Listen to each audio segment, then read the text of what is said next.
right, we are very excited to bring this topic to you today with Amazon reopening enrollment for Self-Fulfilled Prime this month. There's been a lot of buzz about SFP, but not everyone knows exactly what it is and what it takes to be successful on it.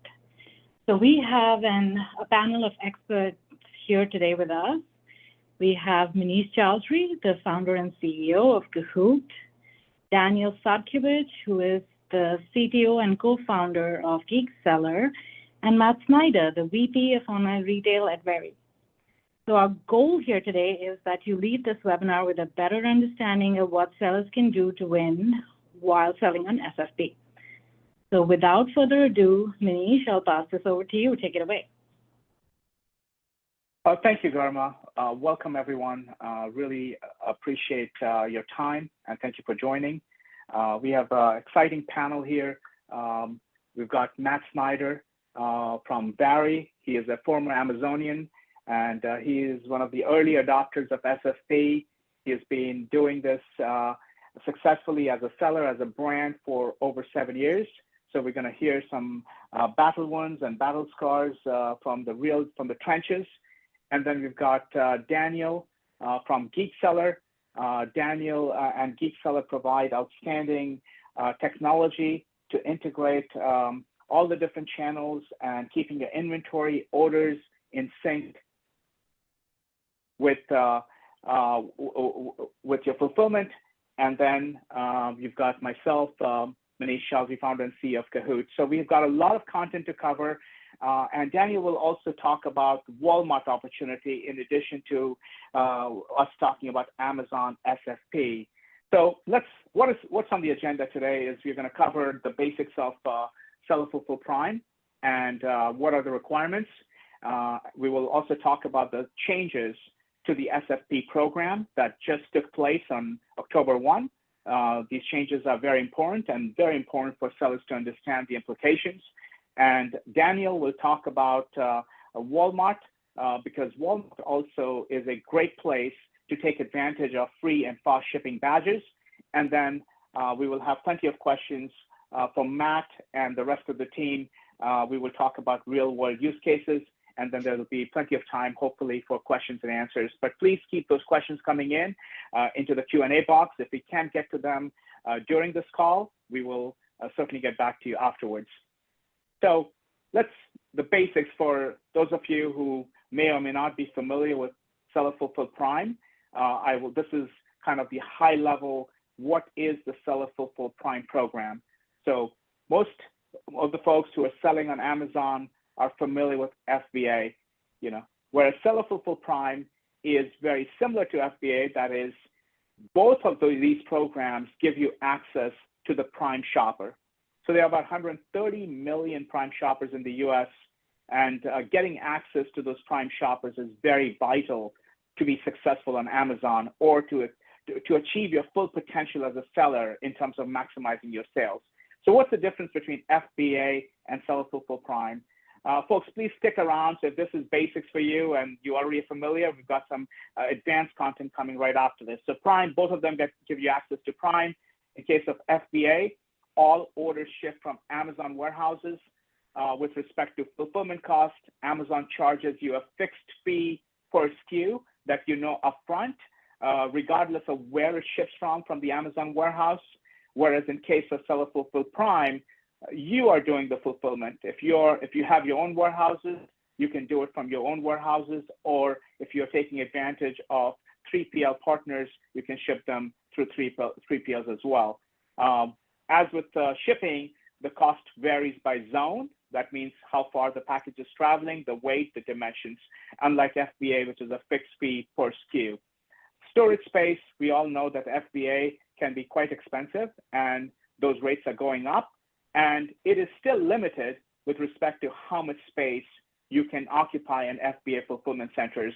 And that is why Amazon introduced the bidding program sometime last year to allow sellers to manage that space better. With respect to Self-Fulfilled Prime, because you're shipping from your own warehouse or 3PLs, there's no such hard and fast limits. And FBA is generally ideal for fast-moving SKUs. SKUs come in, you inbound the SKU, they leave very quickly, so the inventory is not sitting for a long time. And Seller-Fulfilled Prime can be used for all SKUs, but particularly for longer tail, seasonal, when you don't know how predictable the demand may be, and big and bulky, there's significant savings over FBA for especially the heavier items, the items that Amazon FBA is not ideal for. And the other advantage of Seller-Fulfilled Prime is once you have this infrastructure set up, you can now offer the same fast 1-day, 2-day shipping on all the sales channels that you sell, and it's the same exact cost. It does not cost more to ship let's say a Walmart order or a Shopify order, whereas obviously in FBA, if you are doing multi-channel fulfillment, that is, you're fulfilling orders that are not originating from Amazon, will cost you more. So that's the basics. Let's dive in. Seller-Fulfilled Prime, what are the key performance requirements for Seller-Fulfilled Prime? And these are the high level, the top requirements. On-time delivery of at least 93.5%. That means if the customer was promised that the order is going to be delivered on X day, it must get to that customer within 93.5% of the time on time. Otherwise, you'll be violating the SFP performance metric. Valid tracking rate of 99%. So this is something that historically some sellers would upload the tracking information to Amazon, but don't actually ship the order just to kind of trick Amazon. I'm not suggesting that sellers are doing it. However, Amazon has caught on, and therefore it is very important that you're providing valid tracking information to Amazon 99% of the time. So you cannot put tracking information today and not ship the order. Amazon will catch that. Order cancellation rate. You cannot cancel more than 0.5% of the orders. That is, you cannot cancel more than 1 out of 200 orders. Otherwise, you'll be violating SFP metrics. So this is all intended to provide that exemplary service to the Prime shopper that Amazon cares very deeply about. Now, on the right-hand side of the screen, you'll see delivery speed metrics. And these metrics are often, from our experience, the most confusing for sellers. Many sellers do not fully understand how they're computed or how they're measured. And we have plenty of slides to cover that. So delivery speed metrics is measured by the size tier. Amazon used to have 2 size tiers. They've just introduced a brand new tier called extra large. So standard size, which is majority of the items for most sellers, you need to deliver at least within 1 day, 30% or more of the orders are page views. And we will cover this, we'll unpack this in a little bit. And 2 days, at least 70% of your orders or 70% of the page views must display 2-day delivery. And oversized a little bit less, but it's more than what it used to be. So 1 day is 10%, and you must provide 2-day page views for oversized items at least 40% of the time, 45% of the time. And extra large is a brand new category or tier that was just introduced. And you must now ship extra large items also nationwide, and you must provide at least 2-day delivery for 15% of the orders. And these metrics are measured on a weekly basis. So it's a rolling metric. So, if you had a bad week and you somehow got away, that's okay, but you've got to start all over again the following Sunday. So these metrics are very demanding, and we'll unpack this shortly.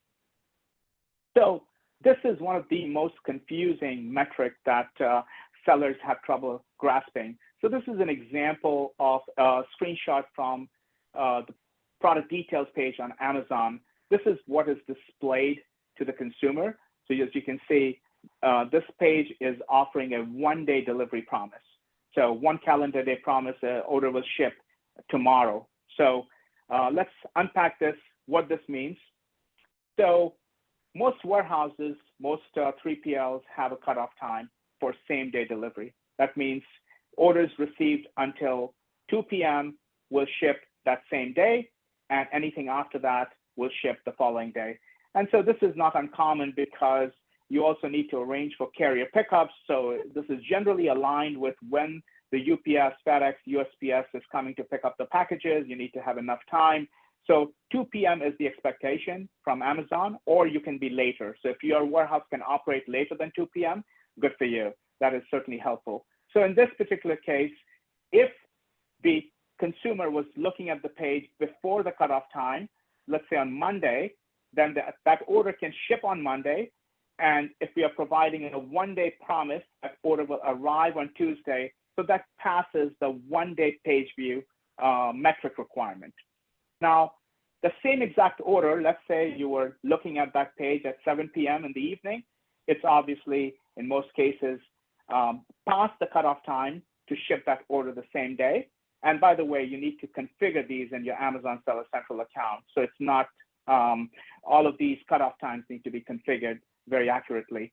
So in this case, this order will ship the following day on Tuesday. It will arrive on Wednesday. So it does not meet the one-day promise, but it does meet the two-day promise. Now, let's take a look at the weekend. This is one of the most demanding metrics. This is what trips a lot of the sellers and 3PLs, because as part of Prime, Amazon wants you to ship 6 days a week. You can pick Saturday or Sunday. Most sellers, most 3PLs prefer to operate on Saturday. So let's say the customer is looking at your product detail page after cutoff time, after 2 p.m., let's say 3 p.m. on Saturday. So that if they're not operating on Sunday, this order will ship on Monday, arrive on Tuesday. In this particular case, this page view does not count towards either 1 day or 2 day because it does not arrive for at least 3 calendar days. And this is, of course, assuming that the product or the order will get there in 1 day. And if it gets there even later, then it basically, these are the factors that influence your page view metrics, and which is what makes this program so challenging. So folks, please keep your questions coming in. And this is a broad view. You know, most sellers are operating with 2 p.m. cutoff. At least that's the standard with Cahoot right now. So as you can see from the from this up at the top, if the order is received the same day, it will meet 1 day page view metric for Monday through Saturday. But if it comes after the cutoff, it will not count towards 1 day, it will count towards 2 day. So we have an entire webinar dedicated to explaining this in detail. So if you're interested, please reach out, put the information in the chat or Q&A, and we will send you a copy of that webinar, or you can find it in the resources section of Cahoot.ai. So what does it take in order to meet these metrics? You know, meeting 1 day SFP delivery promise essentially requires multiple warehouses. With 2 locations, you can cover about 10% of 1 day delivery promise.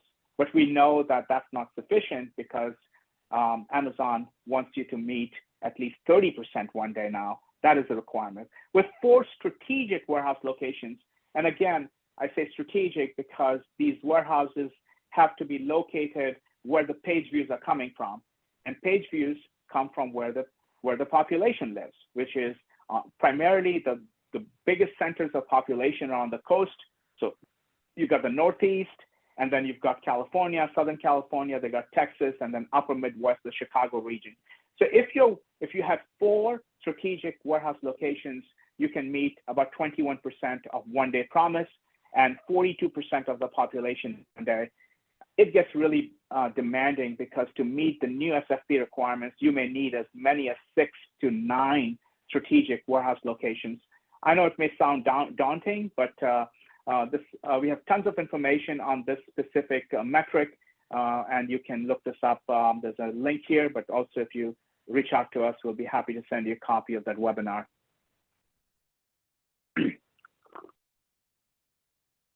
Amazon introduced Seller Fulfilled Prime in 2015, and it was a phenomenally successful program because for the very first time, sellers had access to the Prime Shopper without utilizing FBA. And then they rapidly, they stopped taking new enrollment in 2019. They shut down the program, or rather they closed the enrollment. No new sellers could qualify. And then most recently, just October 1, 2 weeks ago, they reopened the enrollment, but with a number of changes. And that's what we will cover now next, is what are the new changes that Amazon has introduced. Amazon seller team has been listening to seller feedback, and they've made some changes, and many of them are for the better, and we will go into that shortly. On a high level, there are 3 big changes. One is now Amazon does not track on-time shipping. They track on-time delivery, meaning it does not matter that you ship the order on time. What matters to Amazon the most is, are the customers receiving their orders as promised? So that's one big change, 93.5% of the time. Number two, they have also increased the speed metric, meaning they want sellers to deliver products even faster. So October 1, 2023, many of those metrics have increased, and that applies to all SKUs, including oversize, and we'll cover that. Previously, in order to ship a SFP, Seller Fulfilled Prime order, you had to purchase the shipping label directly from Amazon using their buy shipping technology, which they have made it optional. So this is a very positive change because it gives, previously through our own experience at Cahoot, we would encounter bugs or issues that could not be explained, that why are we not receiving FedEx Ground for this order when we can get it directly from FedEx or UPS. So now you can ship these orders directly on your account and not have to purchase those labels through buy shipping. So the old metric used to be on-time shipping. That means you ship the order on time, Amazon would take responsibility and they would not penalize you. But they've made the change now. They want you to look at on-time delivery. There's a risk associated with this because obviously all sellers rely on national carriers like UPS, FedEx, USPS, and others to deliver those products to customers on time. What if they're late?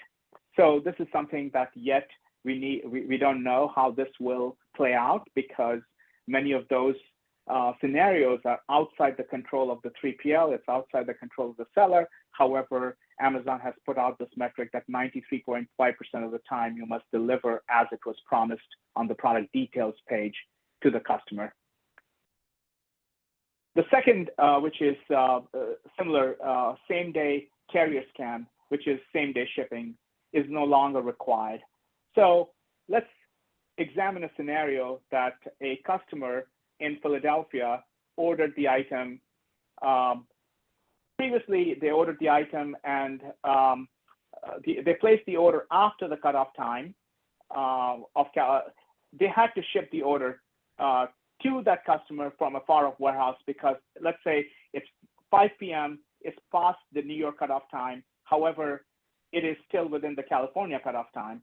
So previously, because of the on-time shipping, the sellers had no choice, but they must ship cross-country, even though it made no sense. In the new scenario, because Amazon only cares about on-time delivery, you could actually delay this order and ship it the next day because it will, even with ground shipping, it can get there the next day in one day, and you can still meet those metric requirements, which is fast and affordable. So previously, this was not possible.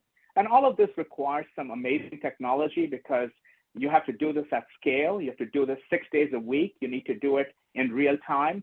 So I know Daniel will talk a little bit about that, and I can cover more in Q&A that why you need amazing technology to pull this off. And then you must stay on top of carrier SLAs. If the carrier promises that this order will deliver in 1 day because you've delayed that shipment from California, but you're going to ship the following day from New York warehouse, that order better get there, otherwise it will compromise the 93.5% metric. So in summary, what has changed in terms of delivery speed? This is something that Amazon cares very deeply about because the entire Prime program, the basis of that is free and fast delivery. So before October 1, for those of you who are enrolled in this program, may already know that one-day delivery promise was expected 20%. It has gone up by 50% to 30% now, and 2 day from 55 to 70. Oversize, this is something that previously sellers could carve out a region and a shipping template and only target a certain geography, but now oversize must ship nationwide and it must also ship faster. That means you must provide 1 day promise 10% of the time, 2 day 45%. And the new tier extra large, which was just introduced, is now, previously everything was under oversized. Now extra large is packages or items weighing 50 pounds or more, or if the length exceeds 96 inches. For TVs, it's 40 inches, or girth, which is length and width and height together, is 130 inches. So for extra large items like sofa, TVs, and all that, you still need to provide 2-day delivery to 15% of the page views. And we already covered that oversized SKUs must ship nationwide. It's no longer, you cannot say, I will not offer this item to, let's say if you were based in California, and previously you could say this product is not available to sellers in the New York area, but now all of those will count towards your page view metrics, which means even for oversized SKUs, you will need multiple warehouses, because otherwise your metrics will be compromised. And this is a big change even for the oversized SKUs. We covered this briefly. Amazon buy shipping is optional, which previously there were some issues with Amazon buy shipping. We know firsthand, having operated for several years. Now you can purchase the label directly from the carrier as long as it meets the delivery promise. Although there is some advantage of using buy shipping, because you get the Amazon A to Z claims protection through buy shipping, so you'll have to weigh the options and what makes most sense for your business. And then this is something that Amazon had introduced, and then they canceled this recently based on seller feedback that they were, as part of reopening enrollment, they were going to charge 2% SFP fee on all orders that cost more than $12.50. But they, based on seller feedback, they've canceled this, which is great news for the sellers. Just by way of introduction, if you're looking for a reliable seller fulfilled prime partner, you may want to check out Cahoot. We are one of the top-rated fulfillment solutions on Amazon App Store, on Shopify, SourceForge, Trustpilot. We take care of all the requirements for SFP, such as weekend fulfillment, late cutoff, and we provide full-service fulfillment. So Cahoot can send your inventory to FBA and also help you do FBM and seller fulfilled prime along with any other channel. And the cost is generally significantly lower, especially if your items are bigger, bulkier, so you can realize savings in addition to the flexibility that the seller fulfilled prime program provides. So this is great news. I want to move to Daniel next. Daniel, if you please take over and share what opportunities do sellers have with Walmart with respect to free and fast shipping, because I know that that has a direct correlation on sales on any channel, especially on marketplaces like Walmart. Hey, Manish, thank you. Thank you. Okay. Yes. So here in GeekSeller, we work a lot with Walmart sellers, and a good thing about meeting all those very challenging requirements for Amazon. You can actually use this to also offer your fast shipping on other channels such as Walmart.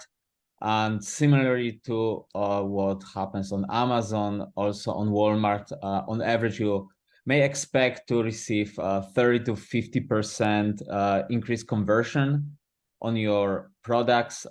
That's the statistics provided by Walmart as an official numbers, but those are also the numbers, similar numbers we are seeing across our customers who are enrolled into the fast shipping on Walmart.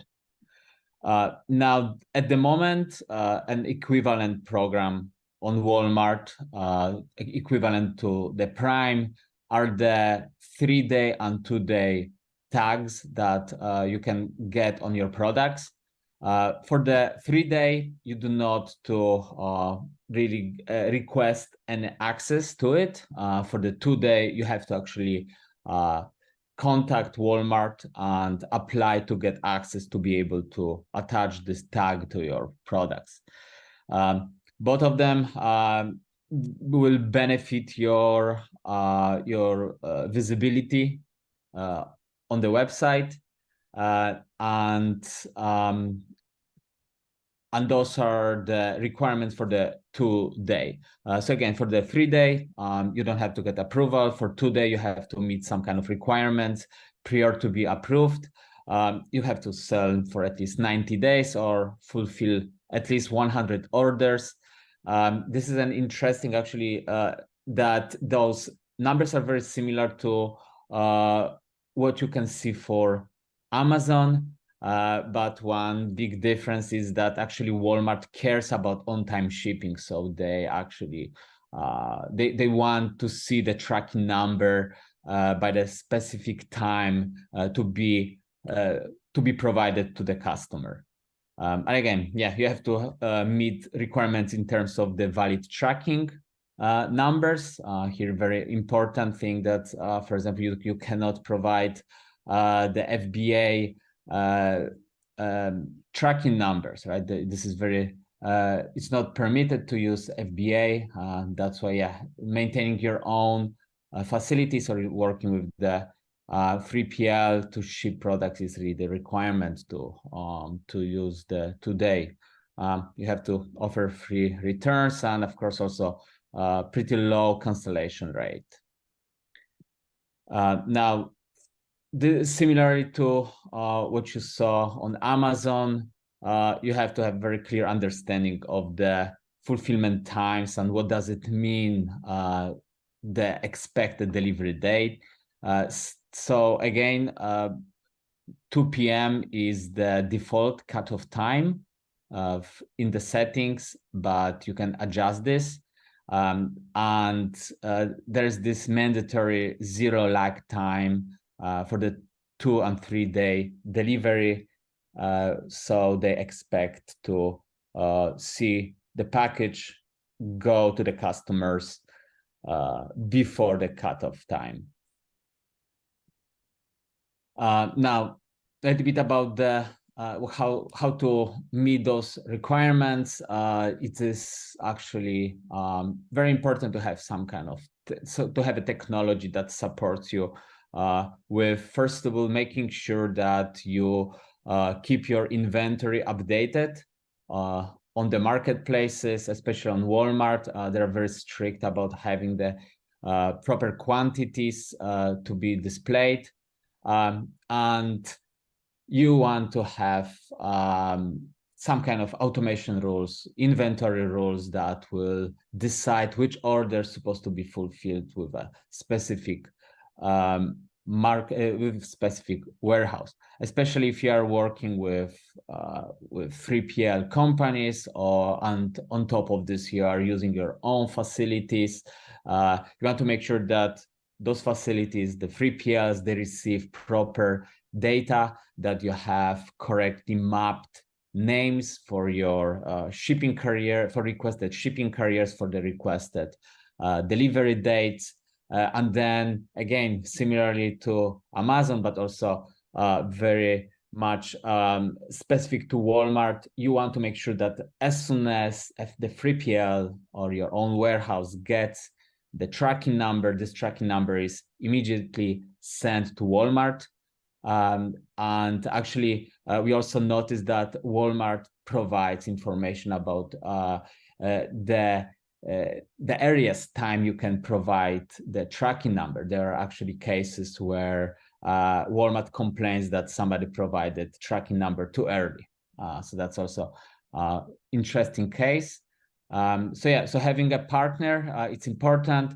Also, if you're trying to build your own API integration, it's kind of challenging because those APIs are constantly changing. You probably do not want to invest into developers and technology and maintaining those connections. We have a dedicated team that is constantly monitoring all those changes in the APIs and implementing them.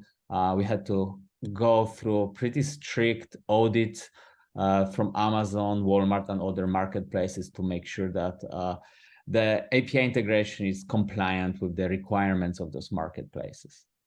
So yeah, so it's good to have good partners for the technology, and yeah, and so again, like this is very nice that if you if you are able to meet Amazon requirements to provide the fast shipping, you can expand and use the same capacities on other marketplaces and also on Walmart. So yeah, so that's pretty much what I had prepared. I'm writing a lot on LinkedIn in terms of the industry. So if anybody's on LinkedIn, I encourage to connect with me. Thank you so much.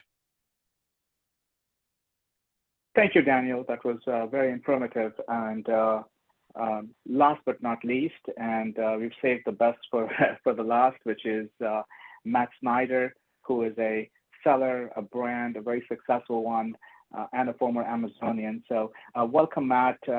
If you wouldn't mind, please introduce Vari, your company, to the audience, and also tell us about your relationship with SFP and how important it is for Vari. Well, yeah, appreciate the invitation to join here today, Manish. It's always been great chatting with you and the team. So my name is Matt Snyder. I'm the Vice President of Online Retail at Vari. Some may know us as Veridesks. So we sell office furniture, so primarily standing desk, high adjustable desk. I joined the company back in early 2017, just about the time, just shortly after Amazon had launched the SFP program. So we were very early adopters to the program. And what initially drew us to this program was our company had started as a D2C brand. And so starting on D2C pushed us to build out our own kind of 3PL partnerships, build partnerships with our carrier selections, and also just the fact that we were big and bulky products. The fewer times we can move our products, the better. And so as we started looking at Amazon, so again, for us, Amazon was kind of a secondary. We were focused on D2C first. Amazon came second. So as we started looking at the opportunity on Amazon, we were starting with the options between FBA and the Seller Fulfilled Prime program. And so what stood out to us was we actually felt like we could have a lower operating costs using Seller Fulfilled Prime. That was the initial. And then as we kind of went a little deeper into and looking into it, not only did it have at the time lower costs for us, but also reduce some of the other challenges that often kind of comes with FBA programs, whether that be the extra time and cost it takes to get product from your warehouse into the FBA program. That inventory, once it's in the FBA program, is limited to Amazon sales. That's changed slightly today with a few other services that Amazon has that you can fulfill from FBA to your own D2C or other channels. But at the time that wasn't part of the options. And then thirdly is the having the inventory locked up. If you are selling in D2C or other places, it does actually increase the amount of inventory you have to have on hand. So by having a more centralized inventory for us, it also kind of lowered capital and the volume of inventory you had. So those were kind of the initial kind of three big pieces for us that we focused on. And so as longtime members of the program, we've definitely have had our ups and downs through the program. We've been through the many different changes that it's had from different performance metrics. The most recent here just being launched a few weeks ago, and candidly, we're still kind of working through it. There's the thing you'll find out in this program. There's a lot of trial and error, a lot of just different testing to see how small changes impact your overall performance. So through that we've had our moments of being ineligible in the program and going through the process to get back in the good graces of the program to get our eligibility back. But I'd gladly say that we've been in a very good position now for quite a while where we've been able to maintain that. But it is always an ongoing consistent effort to make sure we're hitting those metrics and following the hitting those metrics and keeping up with our internal operations. You guys kind of alluded to this earlier in terms of the internal support from your technology team, your operations team, your care team. There's a lot of different moving parts that goes into this program, and that's ultimately like one of the biggest hurdles or obstacles to get into or to overcome is just it does require specific skill sets and expertise and partnerships to make this program work. But when it does work, it does provide a lot of value to sellers. And speaking of value, Matt, sorry not to cut you off, but yeah. Speaking of value, you've experimented with turning on Seller Fulfilled Prime, and could you talk a little bit about that value in a quantifiable way? Meaning, as painful as this program may be, but it has a significant value to the sellers in terms of sales lift, being able to access the Prime Shopper. I know Amazon has proclaimed in the past that some sellers can see sales lift up to 50% by having Prime badge versus not Prime badge. What has been your experience? Yeah, I don't think anybody can deny the fact that the Prime badge adds not only sales lift, it provides that.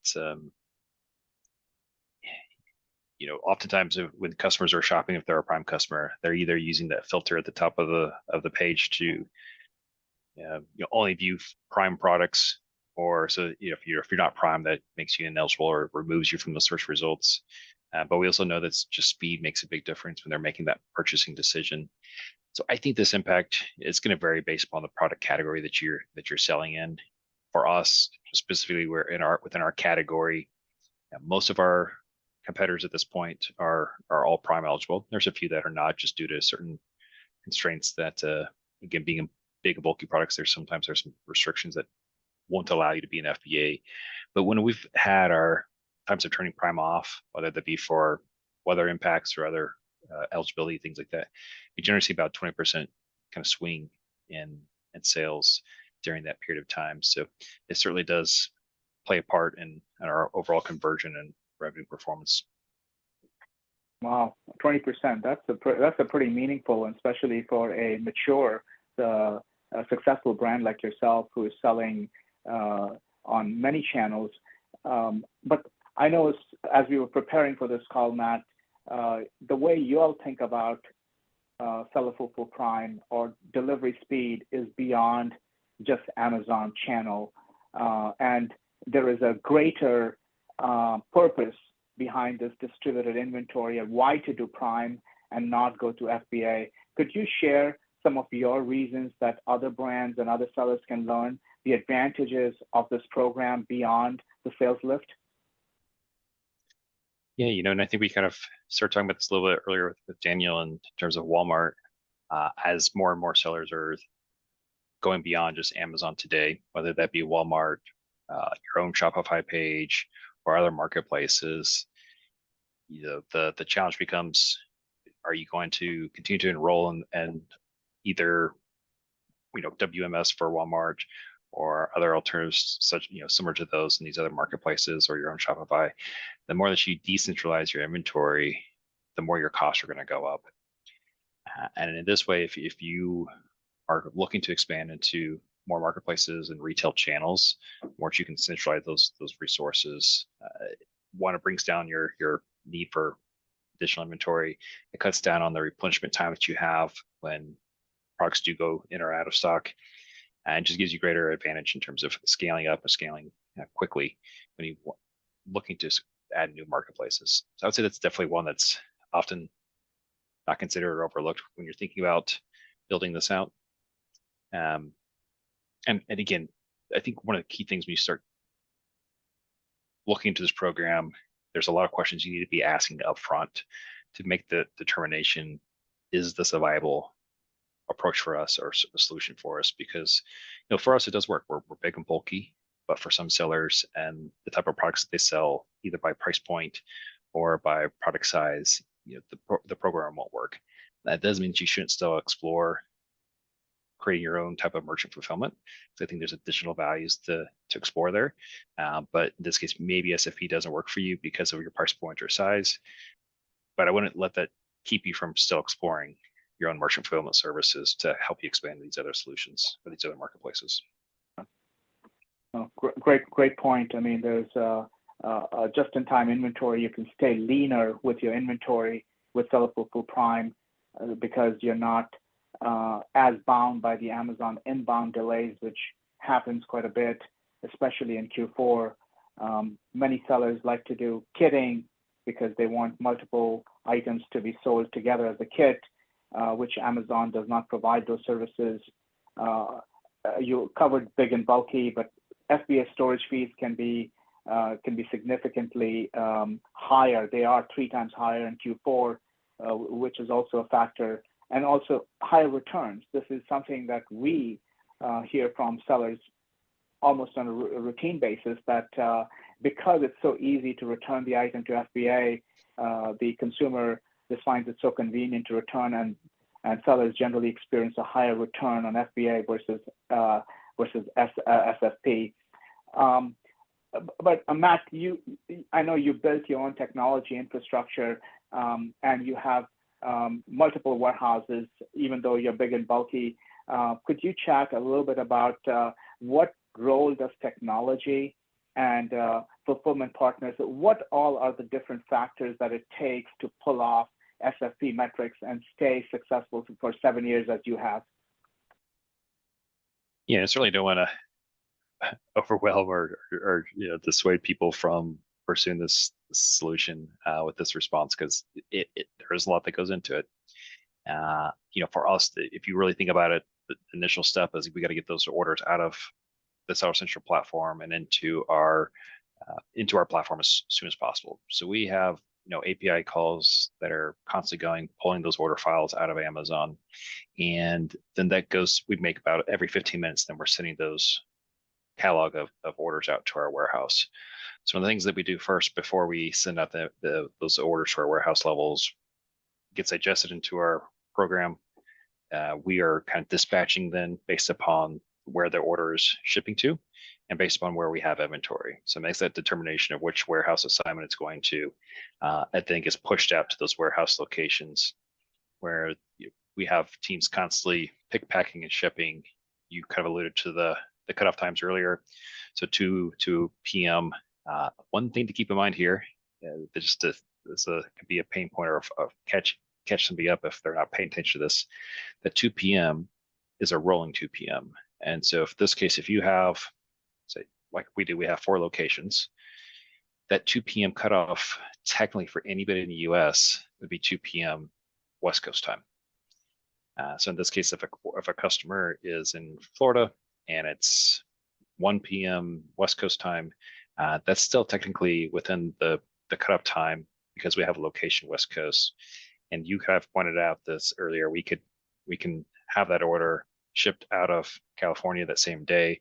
We could push it to the next day and ship it from our warehouse that's much closer. There's risk in both of these. There's either you're shipping from the West Coast and it's going to cost you more, or you ship from, in our case, it'd be Atlanta. That's the second day, but there's risk with those speed times.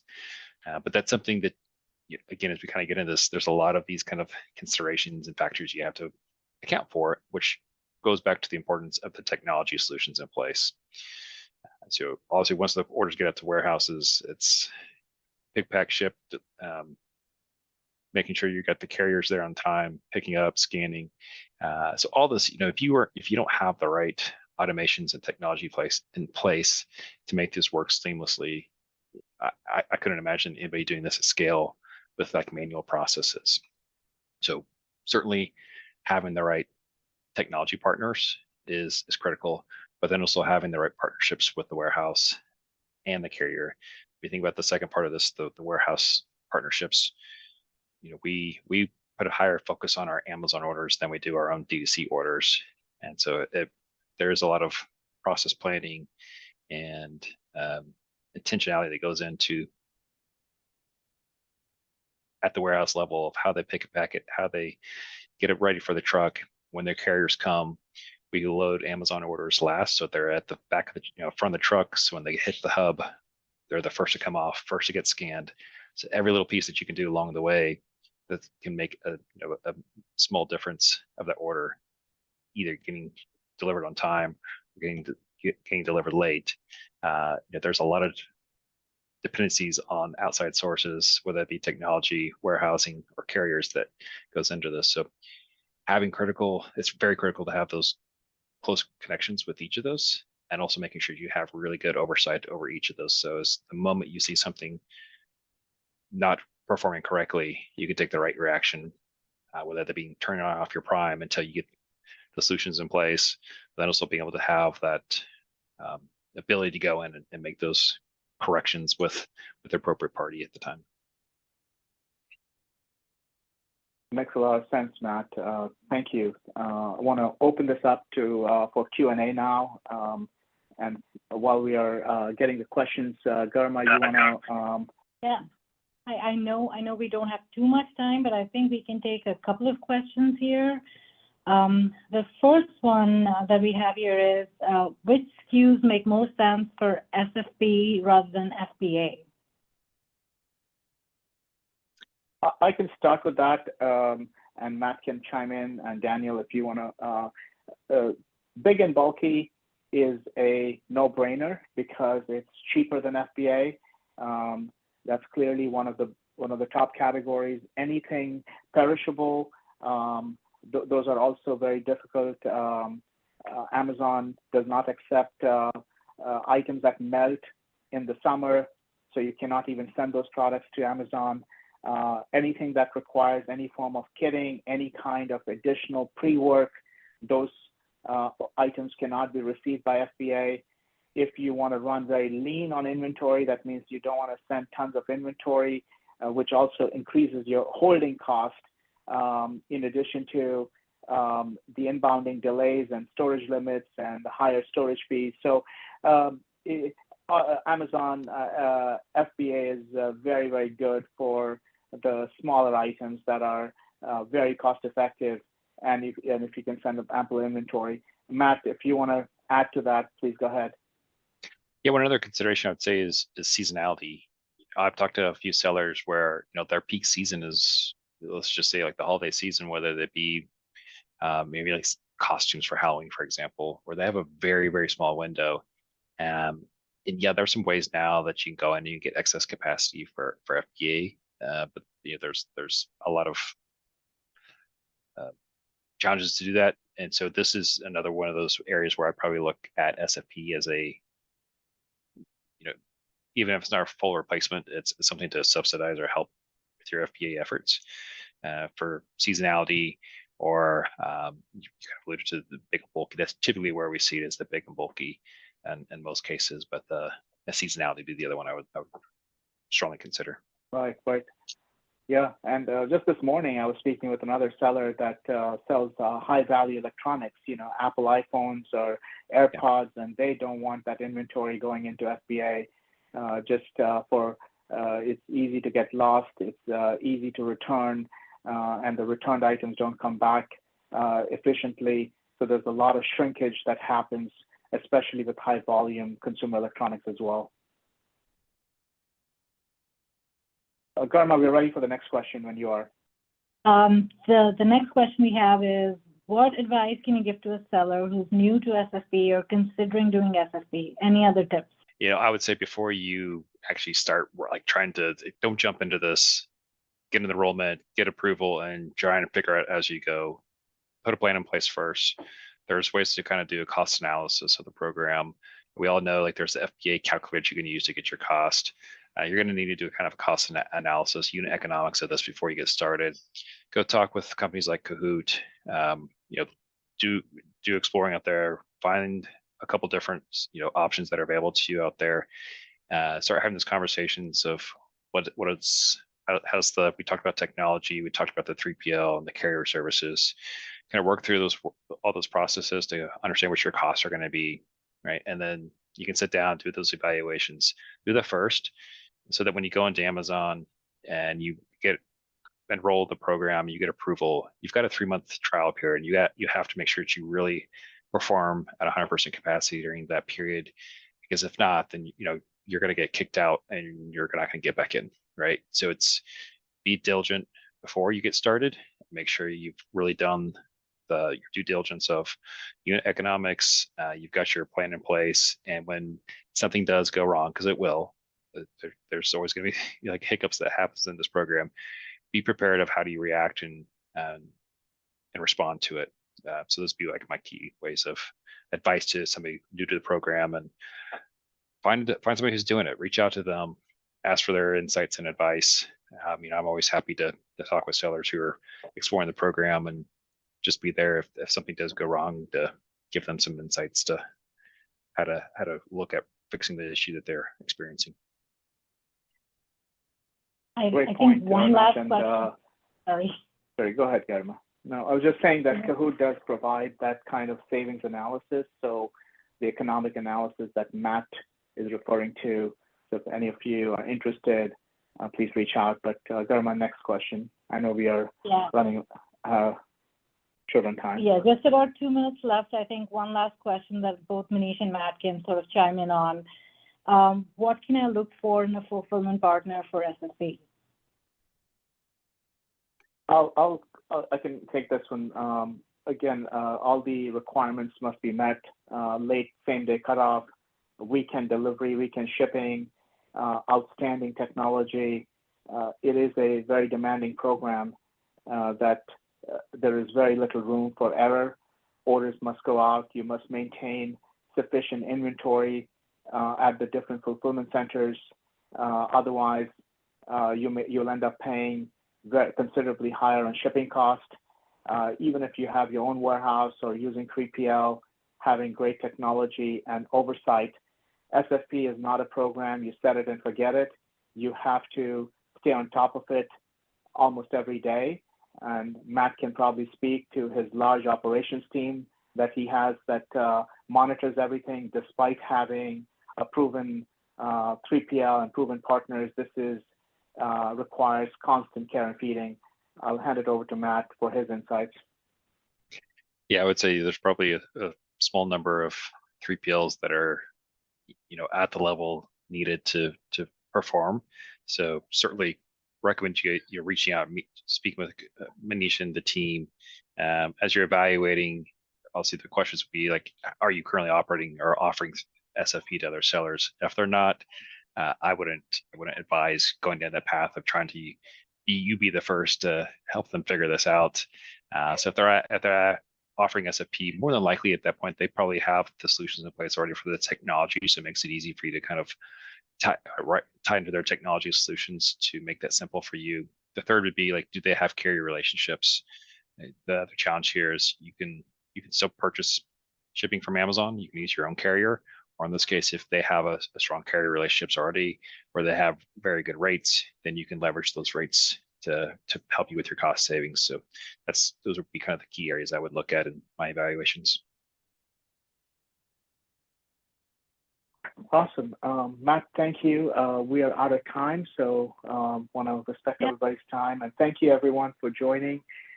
Please send us more questions if you have. Reach out. The contact information is here. You can reach Matt Snyder on LinkedIn. You can find him. He's very active. And even if you are just interested in learning more, we have tons of content available to you, and we will send out a copy of the recording in a few days once it gets processed. So thank you again, everyone, for joining. Have a great rest of your day. Thank you, everyone.